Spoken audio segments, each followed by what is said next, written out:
This is Sridhar Kadari, senior journalist, managing editor, V Media news. Khairatabad ప్రభుత్వ degree కాలేజీలో ప్రొఫెసర్గా సేవలు అందించిన ప్రొఫెసర్ చంద్రయ్య గారిని కలవబోతున్నాము. ఉమ్మడి వరంగల్ జిల్లాలో ఒక మారుమూల గ్రామంలో ఒక రైతు కుటుంబంలో పుట్టి కష్టపడి చదువుకొని అమ్మ నుంచి, నాన్న నుంచి, గురువుల నుంచి స్ఫూర్తి తీసుకొని తాను విద్యారంగంలో ఒక సాధారణమైన లెక్చరర్ గా తన జీవితాన్ని ప్రారంభించి అంచెలంచెలుగా ప్రొఫెసర్ స్థాయికి ఎదిగి సాధించిన విజయాలు ఏంటి అనేది మరిన్ని వివరాలు తెలుసుకుందాం.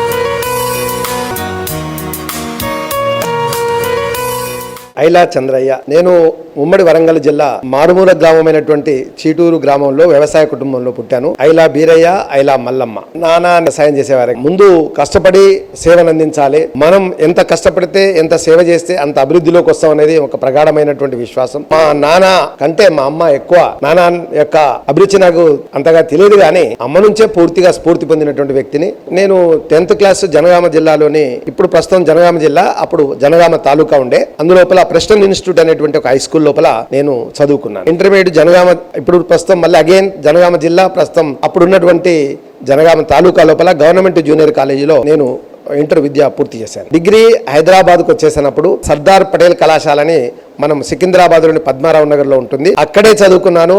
ఆ చదువు తర్వాత అక్కడే ఉద్యోగం చెందాను. పీజీ ఉస్మానియా యూనివర్సిటీలో పీజీ చేశాను. 1992లో ఉద్యోగ ప్రస్థానం స్టార్ట్ అయింది. నేను మొట్టమొదటిగా ప్రభుత్వ పాలనా శాఖ లోపల లెక్చరర్ గా సర్దార్ పటేల్ కళాశాలలో జాయిన్ అవ్వడం జరిగింది. మొట్టమొదటిగా అంటే సర్దార్ పటేల్ కళాశాల లోపల దాదాపు 30 సంవత్సరాలు పనిచేశాను. ఆ తర్వాత గవర్నమెంట్ డిగ్రీ కాలేజ్ ఉమెన్స్ బేగంపేటలో 100 రోజులు పనిచేశాను. మల్కాజ్గిరి లోపల గవర్నమెంట్ డిగ్రీ కాలేజ్ మల్కాజ్గిరిలో 4 సంవత్సరాలు పనిచేశాను. ఇప్పుడు ప్రస్తుతం ఖైరతాబాద్ డిగ్రీ కాలేజ్లో దాదాపు 2 సంవత్సరాలు కావస్తుంది నేను ఇక్కడ రావడం జరిగింది. ప్రభుత్వ పాలనా శాస్త్రం లోపల విద్యార్థులకు బోధించేవాడిని. 34 సంవత్సరాల సర్వీసు పూర్తి చేసుకున్నాను. చాలా ఆనందంగా ఉంది. నేను ఒక విద్యాభవన్తో పాటు నేను అడిషనల్ గా ఎన్సీసీ ఆఫీసర్ గా కూడా 25 సంవత్సరాలు పనిచేయడం జరిగింది. దాంతో పాటు హైదరాబాద్ లో దాదాపు ఏ పోలీస్ స్టేషన్ లో కూడా నా విద్యార్థి లేనటువంటి పోలీస్ స్టేషన్ లేదు. అంతమందికి ఉద్యోగాల కల్పన లోపల గానీ, వారి అభివృద్ధి లోపల గానీ, వాళ్ళని క్రమశిక్షణ తీసుకురావడంలో గానీ, ఒక నాయకత్వ లక్ష్యంలో ముందుకు నడిపించడంలో గానీ నేను సఫలీకృతున్నానని నమ్ముతున్నాను, విశ్వసిస్తున్నాను. కాలంలో కూడా అనుకోలేదు, కానీ నా లక్ష్యం కలెక్టర్ కావాలని లక్ష్యం ఉండే. ఆర్థిక పరిస్థితులు, మనకున్నటువంటి బ్యాక్గ్రౌండ్ వల్ల నేను ఆ లక్ష్యాన్ని చేరక ఉపాధ్యాయుడిగా రావాలనుకున్నాను, కానీ ప్రొఫెసర్ లెవెల్ వస్తానని కలలో కూడా అనుకోలేదు. అది భగవంతుడు ఇచ్చినటువంటి ఒక గిఫ్ట్ గా భావిస్తా. నా సతీమణి శ్రీమతి సుగుణ, 2 కుమార్తెలు, 1 కుమారుడు.